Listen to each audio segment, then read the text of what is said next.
Happy holidays, Libra. Welcome to your December 2021 astrological forecast. The big news this month is there is a new moon solar eclipse on the 4th in the sign of Sagittarius, and Jupiter is also moving into Pisces on the 28th. Okay, so we'll get to Sagittarius, right? Where you have Sagittarius in your chart is your third house. So the sun is here up until the 20th. Mercury is in Sagittarius up until the 12th. And Mars moves into Sagittarius on the 13th. And again, there's this new moon solar eclipse on the 4th.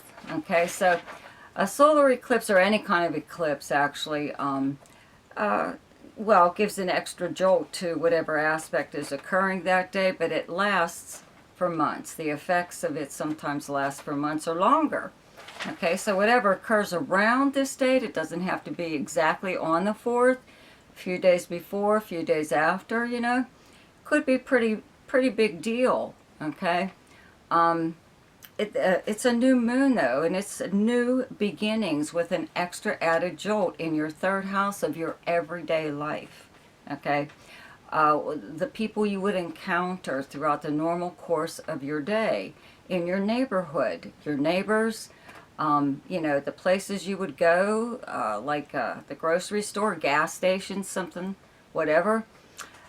This is also the house of your siblings and your cousins, big communication and travel house. This is where postal mail, regular postal mail goes, email, voicemail, text message, cell phone calls, you know, if you were doing, like beginning a trip around this time, it would be pretty, spectacular. Something if you are even already in the middle of some kind of trip.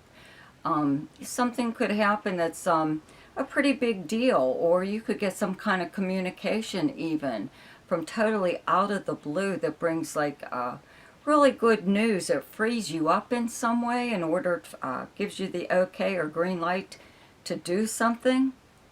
Okay, so it could even be good news about your neighborhood. You know, maybe there's something new coming to your area that benefits your property in some way, whatever, increases the value or something, or there's some kind of business that comes into the area that's making it more convenient for you and your neighbors. You know, it could be anything. But this being a big communication house, I'd even have to say it's a conversation or a phone call or a letter that you get in the mail or regular email. Now, when Mars moves here, Mars is a physically energetic planet, okay? So it will give you an awful lot of energy, so you could even be running around your own neighborhood just like you do when Mercury is in Sagittarius, as it is now up until the 12th, okay? So that's usually what it does is, you know, sometimes people associate it with the holidays, you know, having to do an awful lot of running around because of that, even if it's just shopping or buying things for parties or something like that, or because it's the last month, it's the end of the year, so you're I don't know, getting things together because of that. But it does seem like it's an awful lot of running around, and that's true. That is actually what'll be going on here. But with Mars here, it does make you a little bit more energetic and even slightly aggressive as far as getting things done in your own area, your own neighborhood. In fact, you could be like, you know, wanting to do or make some kind of changes, let's say with your property.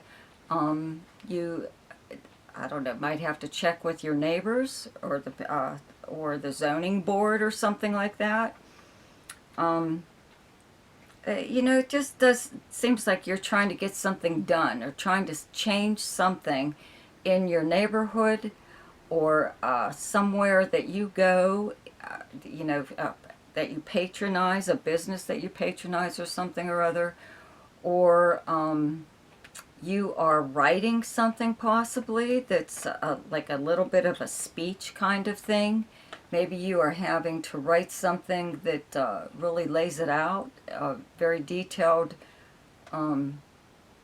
communication or something that really, like, like whenever they're done reading it, they'll know that you really mean business. Okay, so it's a pretty bold kind of move here. Whatever.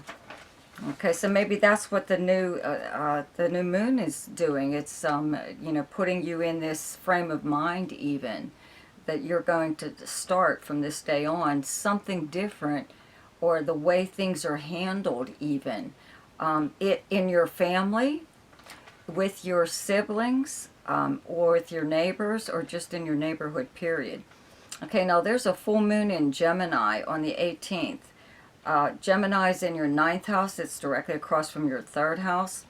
These are both the communication and travel houses, but ninth house is long distance, okay? Ninth house is also legal matters, foreign anything, people from a foreign country living in another country or living at a distance. Could be something like that. You could get some kind of communication around that time of the full moon on the 18th that is maybe a little bit alarming. If it is in regards to a legal matter, this solar eclipse, new moon on the 4th, I think kind of like is more important to pay attention to whatever happens around there, because it seems like a bluff of some kind. Anyways, that's what I'm getting from this full moon on the 18th in your ninth house.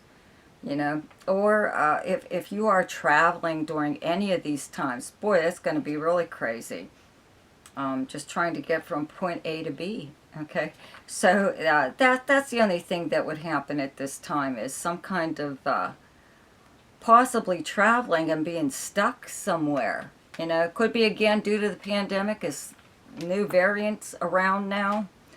All kinds of things from day to day. We're back to that again. So it could be something like that. If you are traveling, you're just stopped dead in your tracks because of things beyond your control. Okay, so anyways, the sun moves into Capricorn on the 21st. Mercury moves into Capricorn on the 13th. Pluto is already here, has been here for a long time, and Venus moved into Capricorn at the beginning of November, and it turns retrograde on the 19th. But where you have Capricorn in your chart is your 4th house. I've actually done a video on this aspect, Venus conjunct Pluto, okay, in Capricorn. So you might want to listen to that, but this is happening in your 4th house of your home, where you physically live, in the property surrounding your home, okay? It is your family. Anyone that you live with, like a roommate, or even if you live by yourself, it's still your family, okay? This is your childhood and your past, and it is your personal life, okay? So, having all these planets here, especially with this Venus being here, for as long as it's going to be. Usually when Venus is in this area, you want to make like little changes in your living area, beautify the place in some way, and you usually do things like, I don't know, paint or buy new drapes or something. But Pluto here does make kind of massive changes somewhere along the way. Your lifestyle, how you live, has changed over the years. Just from having Pluto here, as long as it has been. You may even live with somebody who like rules with an iron fist or something. But having this Venus and Pluto here at the same time, I'd have to say that there's maybe some kind of relationship if you're married. Your married life is a little bit more interesting at this time, okay? If you're single, if you're seeing someone, the majority of your time with this person will be spent in like a home setting, like at your place or their place, just enjoying like your home, okay? With the sun though and Mercury here, you could be in touch with your family a lot more than you normally are, probably because of the holidays. You associate it with the holidays. It happens the same time every year, right? So, and you have these planets in, before that, in Sagittarius, in your third house of, like, your house of siblings and cousins, okay?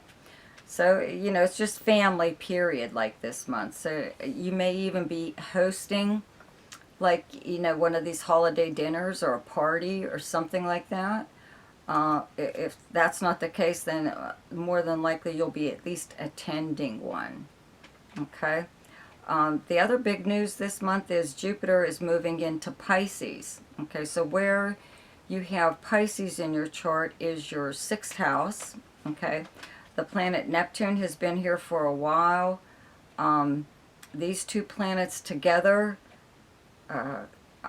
bring about a very, like, spiritual outlook on things. Okay, this is for everyone, not just you. It's just these two planets together. Okay. Your sixth house is your house of the workplace, the kind of work that you do, your work schedule, your co-workers. It's also the house of health and the house of service to others, okay? So what that means, this whole service to others thing, is when someone in your life needs help with something, they need a favor done, okay? So they ask you if you would do this, okay, and they'll do something for you. It's a 50-50 thing where you have an arrangement where you both benefit in some way, but you both need help with something or other, okay? So this could actually work out pretty well somewhere, you know, down the line here, but again, somewhere down the line, you may not want to do this anymore. So you have to make sure that if you do get in some kind of an arrangement like this, more than likely with a neighbor or a family member, okay? You know, it could be something like you're just watching their kids when they come home from school, you know, because your friend is still at work or whatever, anything. Okay, but after a while, you may not want to do it any longer. So you might want to, if you're going to get in any kind of an agreement like this, make sure that you stress that it could just be temporary. Okay, as far as your health goes, you know, having Neptune here does mean that you have, like, hard to diagnose ailments, you know, on and off, like, since Neptune entered this area. With Jupiter here, though, it does kind of bring in better health, or let's say better means of detecting possibly what is wrong with you if you do have some kind of ailment. Sometimes, though, you know, Jupiter here, sometimes even Venus, but Jupiter here is really does expand the waistline sometimes. You eat a little bit more. I do have to go back to this this Jupiter and Neptune together, okay? It does kind of bring about a like a selfless kind of outlook, you know?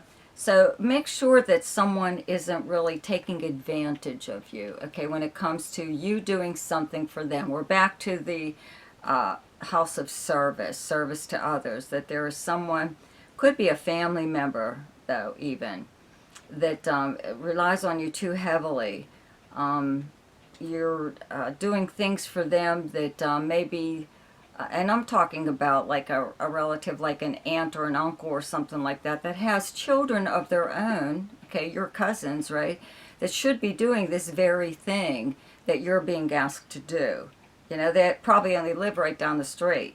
It's one of those kind of setups where, I don't know, it's not like people see you as a patsy, but they see you as a soft touch, so they can, like, talk you into doing stuff, you know, for them, or doing stuff, period, that is not your responsibility, okay? You being responsible for someone else's well-being, or having to even check on them, you know, make sure they're okay. If they have other people in their life, why aren't those people, especially if they have children of their own? Okay, so just keep that in mind. Before you sign up for something like that or volunteer, you know, to help somebody out, you want to make sure, like I said, that it's just temporary, or let them know that it's just temporary, because all of a sudden it will be like expected of you, and like from then on, that's your duty, you know, for some reason. Like you're supposed to, I don't know. I've seen it happen, okay? Anyways, you know, before Mars moves into Sagittarius on the 13th, it's still in Scorpio in your second house of money. Okay, so there's still new ways or new sources of income coming in. You're still gathering money that belongs to you, you know, that you're collecting whatever money that was due you in some way or other. But you know, you've created possibly something, some kind of new side thing that brings in another source of income. Okay, so the best time to do something each month is when the moon is in your own sign, and the moon is in Libra on the 26th, 27th, and 28th. The best time to lay low is when the moon is in your opposite sign, and your opposite sign is Aries, and those dates are the 11th, 12th, and 13th. The best time for romance, recreation, creativity, fun, gambling, or speculation, and anything to do with children is the 7th, 8th, 9th, 21st, 22nd, and 23rd. The best time for money is the 1st, 2nd, 3rd, 14th, 15th, 16th, 28th, 29th, and 30th. The best time for your career is the 19th, 20th, and 21st. And the best time for communication and travel is the 3rd, 4th, 5th, 16th, 17th, 18th, 30th, and 31st. So I hope you enjoyed your astrological forecast for December. If you liked this video, please hit that like button, share this video, and don't forget to subscribe to my channel and click on the notification bell. You'll be notified each time I upload something. Also, check out Ask Me a Question in the description box below. It's for people who only want to know maybe one or two things about their chart. And if you would like to have your chart done, period, your complete chart, right? There's a link there to my website where you can get more information. And check out my weekly videos, okay, my weekly forecast. So, happy holidays. Goodbye.